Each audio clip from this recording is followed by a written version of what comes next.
Kevin, just stick out of the grey sweater. Lovely. Thank you. Cameras, yeah, all good. Happy days. Got England back to Zak Crawley. We're going to start with David Charles. Go ahead, David. You seem to be in a favourable position. And we see how you assess it.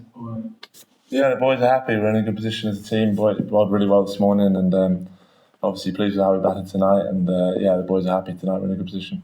Just before I get to yours and Ben's knocks there, just a word on Ben Stokes as well. How delighted are you that you were able to count him as a fully fledged all-rounder again? He's really sort of coming to his own bowling again this series.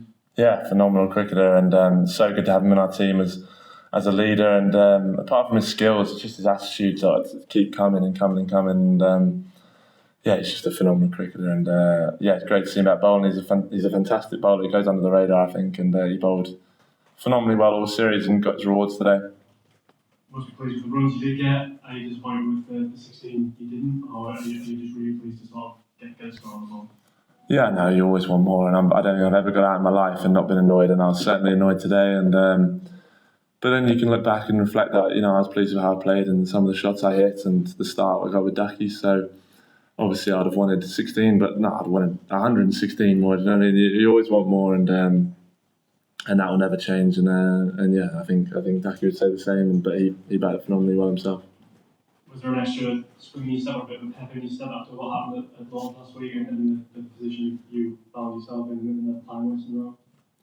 No, not really. I didn't really think of too much about that at the time or even now. And yeah, we're just trying to play the game like it was the first game of the series. And yeah, like I say, we're happy with the position we're in as a team. We'll go to the front here, Kevin, if that's all right, please. And then we'll go Vish, Sid, and then Stefan. Like a couple of days ago, Shubman was here and he said that there was some point from your side that as far as spirit of the game is concerned, you were 90 seconds late. He said that it was against the spirit of the game. Was that intentional from your side? No, not at all. I sit in my spot until the umpires go out, and I saw the umpires go out and I walked out. I wasn't aware that we were 90 seconds late, but fair enough. Vish in the corner, go ahead. By the window. Hi Zach.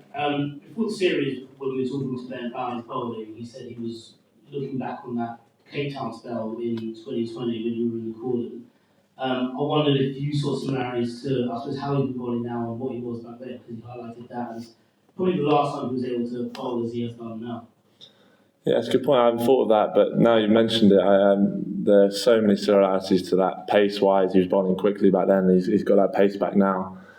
And the way he just gets that away movement from the right-handers, that zip, which is as much as anyone in the world really, he gets that bounce, and yeah, he's a proper wicket taker, and he can make things happen, and that's certainly the case when I first came in the side back then, and he seems to have got it back now, which is a phenomenal effort considering the injuries he's had and he's a little bit older now, so yeah, phenomenal effort. I'm not sure if you know this, but a stat came out while you were batting against Cummins, Nevada, Bulmer, Hazelwood and Stark. You averaged 53.76, so if they're all in the attack together, that's what you're putting on them. What is it about facing bowlers like that seems to, I suppose, bring 53.76 out of you?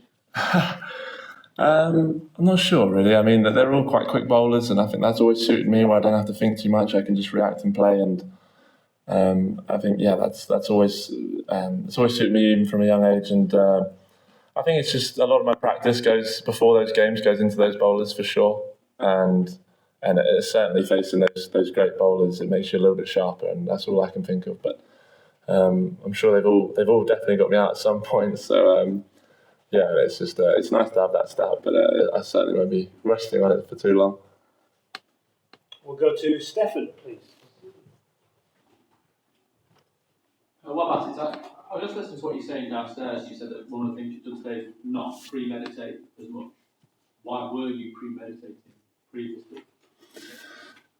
Well, there are a whole host of reasons, really, but you're always looking to put pressure on as a group. We talk about that a lot. It's how are we going to put pressure on the bowlers? And I was perhaps just looking for that too much, how I was going to put pressure on them. And I feel like one of my strengths is that I can hit, quite good balls for four with my height and my reach. And I feel like I hadn't allowed that to come out quite as much as of late. And I felt like this game I just wanted to react and play every ball on its merits. And I feel like I did that a little bit better today, and it was a nice pitch to bat on, and I managed to get a couple away. It was nice. I think I'm right in saying that you don't do social media, and we know that this environment always, backs you to the hill. But I just wondered, do you ever put pressure on yourself? If you've ever gone through a league run, does some pressure come from internally? Yeah, definitely.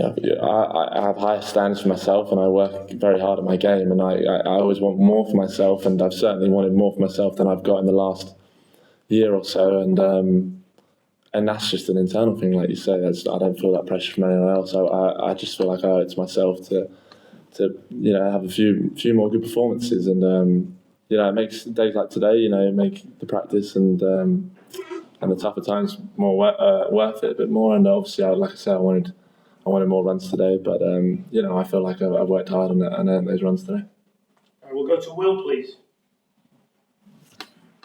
Zach, you always seem like quite a calm, relaxed character, but I suppose India might say that you're the person who sparked this series to life and brought the needle out of this series. Are you somebody who really enjoys that needle and playing that kind of getting involved in the battle with the opposition? Yeah, I've always enjoyed that part of cricket, to be honest, where it's especially when you're batting, there's two of you against 11, and they're desperate to get you out, and they're chirping you, and and a certain time, most of the time I probably let it slide, and then other times I feel like it's a good chance to put it back on them, and Lords was, I loved that little 8-minute passage. No one stepped over the line. I thought everyone was in good spirit. It's just competitive cricket, and I really enjoyed it. Yeah. We'll go to Charlie next to Will. You and Ben now average more than any other partnership since Strauss and Scotland. I don't know what it is that you like about batting. I like how good he is. He's a phenomenal player, and he takes a lot of pressure off me. And he scored, like even today, he scored a run of ball so effortlessly, and it allows you to go about your business. And we talk a lot in the middle about how we want to go about it, and obviously our height difference and being left, right hand obviously probably makes it quite hard for the bowlers at times when we're both going well at either end. So I love batting with him, and hopefully that continues. And then Matt, and then one more to finish. Go ahead, Matt. Zach, you spoke downstairs about trying to feel as relaxed as possible. Could you just tell us a bit about how you try and get yourself into that space, particularly off the back of a couple of quieter test matches personally? Yeah, that starts a couple of days ago in training, and just try and take the tension out of my body when I'm batting, and just little things that little triggers that you have in the middle that make you feel relaxed, whether it be walking slower or anything like that. But I'd certainly feel at my best when my body feels relaxed, and I managed to do that quite well today. I didn't perhaps do that as well. Certainly didn't do it as well as Edgbaston. I was absolutely knackered when we were batting there, so it was pretty hard to be fully sharp there. But I did it much better today, and I was happy with that. And last one here, please. Zach, when something like Rishabh Pant happens here, comes on with a 1 foot in here, how difficult is it to stick to your plans, keep your focus there? Because that thing tends to overshadow everything when someone comes up like that and bats like that. How difficult is to keep your focus on the game and stick to your plans, and then get switch on and switch off? When Rishabh came out, yeah, it's tricky. I mean, especially because he's such a talent. Normally, people in the world would be able to come out and bat like he did today on 1 foot. So, the plans probably slightly change when the guy's got a broken foot, and that can be tricky in itself because you've got all those plans before that you have for him. But obviously it was tricky. We didn't know quite at the start where to put the field in terms of is he going to be able to run a 2 or is it, so we had to change and adapt. But I thought we did that quite well, and we finished the innings off quite quickly, so we were happy. Brilliant. Cheers, Zach. Thank you. Cheers, guys.